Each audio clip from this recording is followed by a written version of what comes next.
صلى الله على محمد صلى الله عليه وسلم. Chapter on the warning regarding worldly pleasures, amusements, and competing against each other for the enjoyment thereof.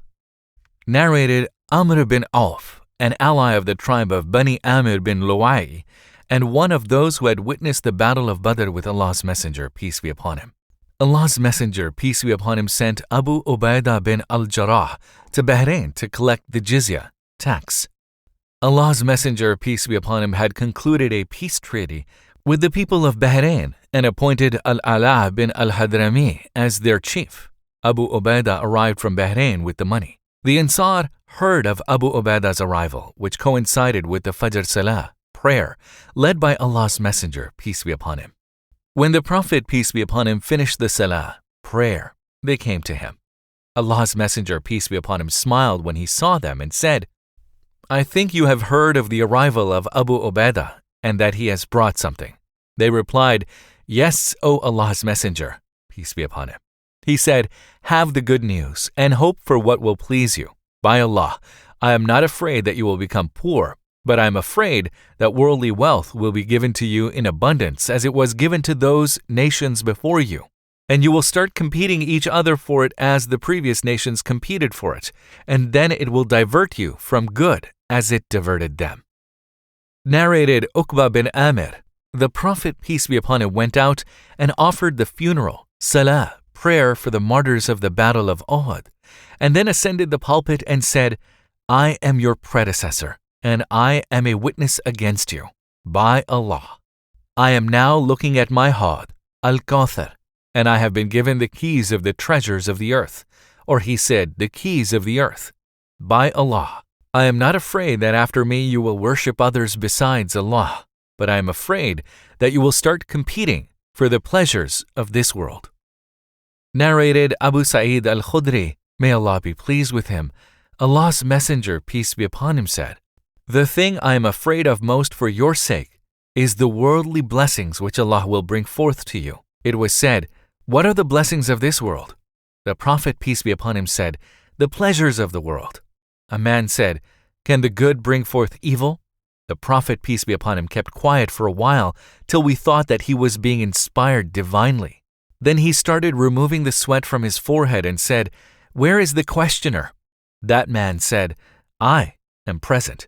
Abu Sa'id added, "We thanked the man when the result of his question was such." The Prophet, peace be upon him, said, "Good never brings forth but good.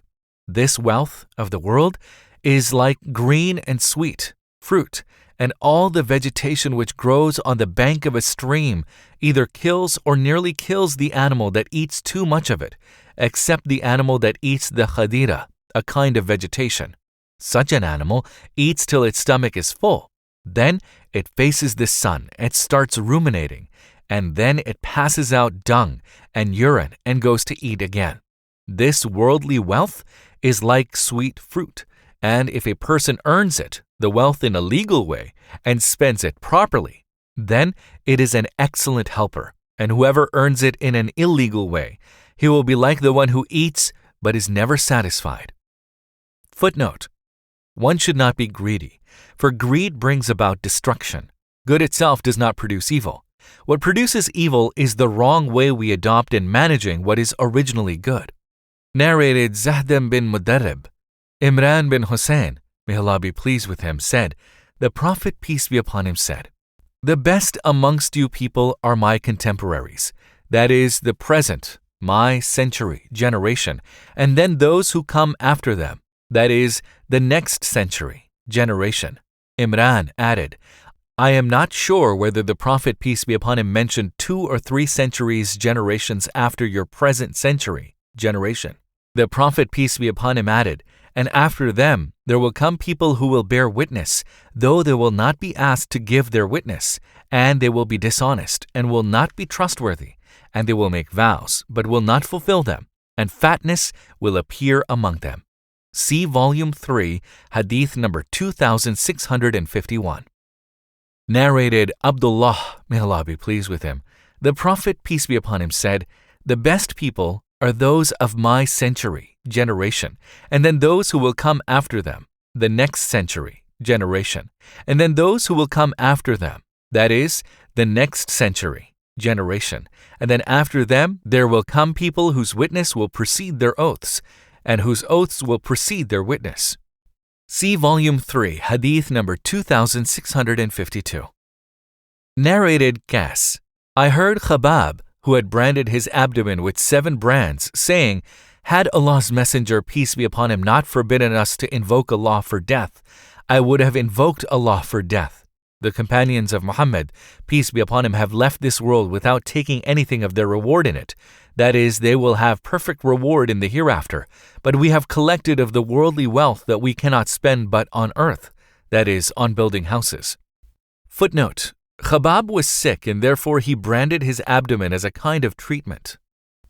Narrated Qas. I came to Khabab while he was building a wall, and he, Khabab, said, "Our companions who have left this world did not enjoy anything of their reward therein, while we have collected after them much wealth that we cannot spend but on earth, that is, on building."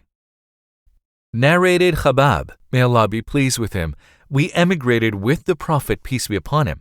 This narration is related in connection with emigration. See Hadith number 1276.